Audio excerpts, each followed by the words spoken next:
Olá, bom dia a todos. Eu sou Maurício Chan, sou capitão do Exército Brasileiro e vou iniciar aqui respondendo as perguntas solicitadas a mim por Maiara Pessotto. Bem, a primeira questão refere-se à trajetória da minha formação. Eu entrei no Exército como soldado recruta. Hoje em dia não é mais possível seguir uma carreira como soldado recruta. Então eu servi como recruta 1 ano e 2 meses e fui para a reserva, saí do Exército. Depois eu verifiquei que haviam concursos, eu fiz o concurso para a Escola de Sargentos das Armas. Escolhi a arma de cavalaria, fiz um curso na Escola de Formação em Três Corações, Minas Gerais, e fiquei 1 ano lá, bastante intenso esse ano de formação, e depois estagiei por 3 anos em quartéis em São Paulo e diversas outras cidades do Brasil. A trajetória da minha formação, ela permite ir tendo promoções sucessivas até no máximo o posto de capitão do Exército. Eu acho que isso responde a primeira questão. Obrigado. Bem, eu desde muito criança, muito pequeno, um garotinho, eu sempre quis ser militar. Eu assistia muitos filmes, eu achava o soldado uma espécie de herói e eu brincava com soldadinhos de plástico. Quando eu era mais novo, a gente não tinha grana para comprar esse brinquedo. Então eu usava aquela bolinha de mamona. Eu não sei se vocês conhecem a mamona. São bolinhas verdes, assim, é uma planta. E eu colocava as bolinhas assim, perfiladas, uma do lado da outra, era uma linha de soldados e brincava com isso aí. Depois, eu mais velho, um pouco, eu comprei aqueles brinquedinhos, soldadinhos de plástico, e brincava com soldadinhos. Então, eu sempre tive essa intenção de ser militar desde de garoto. Bem, o ingresso no Exército para o militar de carreira, que quer seguir carreira, não é fácil. Não podemos dizer que é fácil. É um concurso público com muitos candidatos concorrendo para não muitas vagas. Mas eu digo o seguinte: nada consegue vencer o estudo.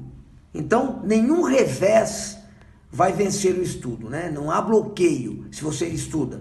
Então, o que importa é estudar muito, se dedicar, ter um planejamento do seu estudo, algumas horas por dia, e com certeza quem fizer isso vai lograr êxito, vai entrar por concurso. O concurso hoje é um pouco diferente da minha época, mas ainda é um concurso bastante concorrido.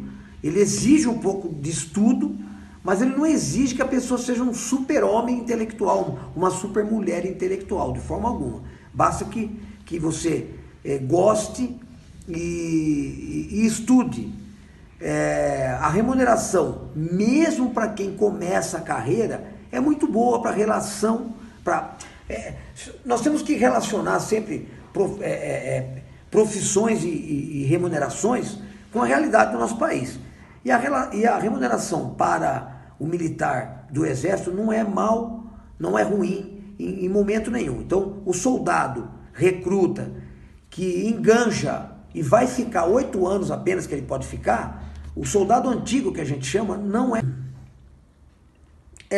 Na questão por exemplo, uma das perguntas é se eu achei cansativo.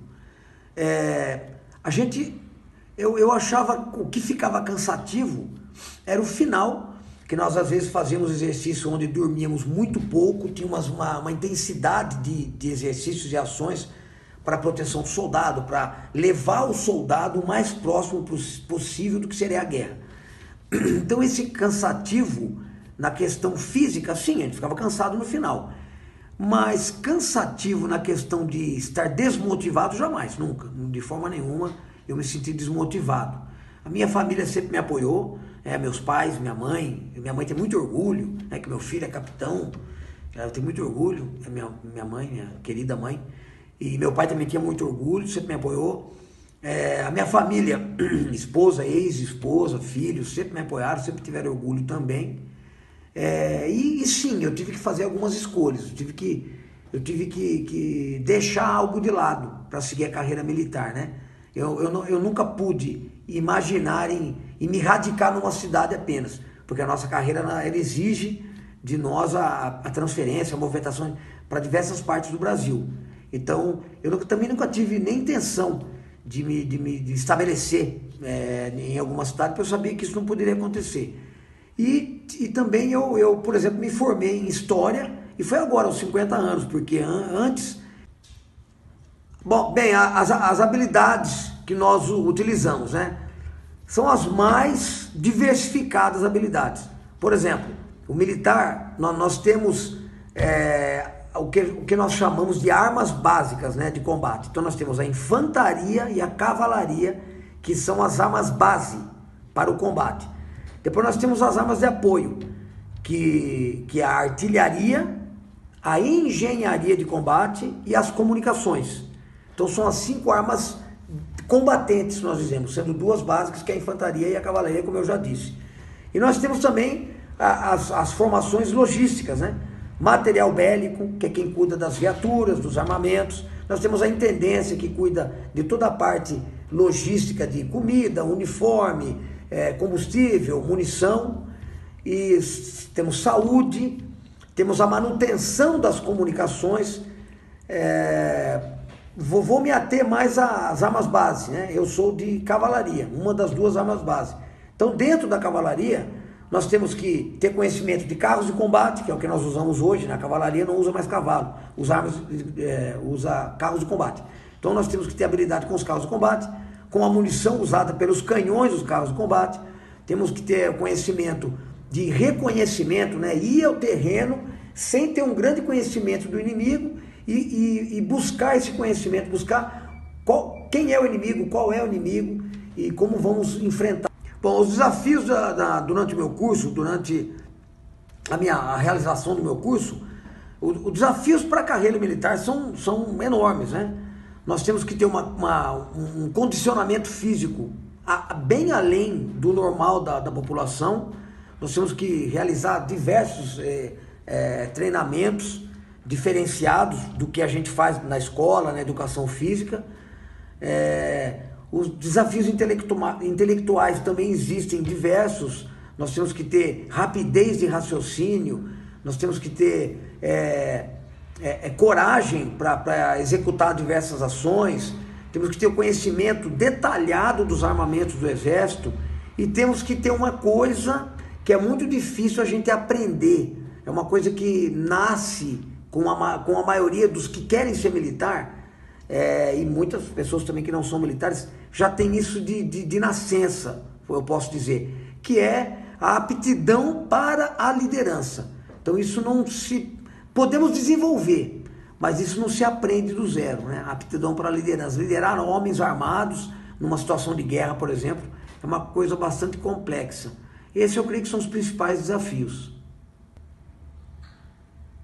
Bem, colocação no mercado de trabalho não é o caso para o militar, né? O militar, quando se forma, ele vai ser colocado, ele se forma anteriormente. Quando o militar vai para a escola, já existe a vaga que ele vai ocupar no futuro. Então a gente faz o concurso conforme as vagas existentes. Então nós vamos ocupar uma vaga em alguma unidade militar do Exército Brasileiro espalhado pelo país. E isso é por nota. Então, aqueles melhores colocados no final do curso vão escolher primeiro dentro do universo das vagas existentes. Agora, o que acontece nós fazemos uma espécie de estágio probatório. Se no final dos 3 primeiros anos nós não tivermos, não demonstrarmos aptidão para prosseguir na carreira, existe a possibilidade de ser desligado. Uma correção aqui. Os 3 primeiros anos, na minha época, hoje em dia são contratos anuais até completar os 10 primeiros anos. Depois a gente estabiliza. E muito orgulho de ter ficado esses 30, quase 34 anos no Exército, e a remuneração é bastante justa. A remuneração para a realidade brasileira e realidade até de América do Sul, América Latina, eu creio que seja bastante justa a remuneração. Bem, eu acho que talvez a única frustração na minha carreira tenha sido eu não conseguir ter feito o curso de comandos e forças especiais. Então é um curso bastante difícil, muito operacional. As forças especiais brasileiras estão entre as melhores do mundo e eu não por uma série de motivos que não há necessidade de eu explicar, eu não consegui fazer o curso. Eu fui ao curso, mas não terminei. Então, talvez essa seja a grande frustração. E também eu gostaria de ter trabalhado mais tempo na área da segurança de pessoas importantes, né? O que a gente chama de VIP, as pessoas importantes. Eu trabalhei um tempo, né? Trabalhei em algumas situações com o presidente da República, vários presidentes, fiz a proteção de Fernando Henrique Cardoso por um tempo, Lula, Dilma no Haiti, no Brasil mesmo, e trabalhei 1 ano e meio com o embaixador brasileiro em Bogotá, na Colômbia. Mas eu gostaria de ter feito mais esse trabalho. Mas isso é coisa pequena, não mancharia de forma nenhuma a minha satisfação de ter cumprido a missão no Exército Brasileiro. Bem, eu me sinto bastante realizado com a minha carreira, até porque eu comecei como soldado recruta e depois saí do Exército, voltei para o concurso, comecei como 3º sargento, a parte do profissional, e atingi o máximo que eu poderia atingir vindo desta origem da Escola de Sargentos das Armas. Eu cheguei ao posto de capitão. Então eu me sinto bastante realizado, sim. Eu cumpri muitas missões diferenciadas, eu estive no exterior, na defesa da família do embaixador brasileiro em Bogotá, na Colômbia. Eu estive por 2 vezes no Haiti, cumprindo a missão da ONU no Haiti. Eu rodei, né, a gente diz assim, na gíria militar que rodei, mas eu estive trabalhando em diversas partes do Brasil e sou paraquedista, sou motociclista militar, então eu busquei uma especialização maior e por isso eu me sinto bastante realizado. Hoje, particularmente, hoje em dia, eu trabalho no QG do Exército em Brasília e a gente não tem aquela parte operacional que nós vínhamos desenvolvendo até um pouco mais do meio da carreira, a gente acaba abandonando. Por quê? A gente fica mais velho, mais experiente, a gente vai, aí somos movimentados para as partes mais técnicas.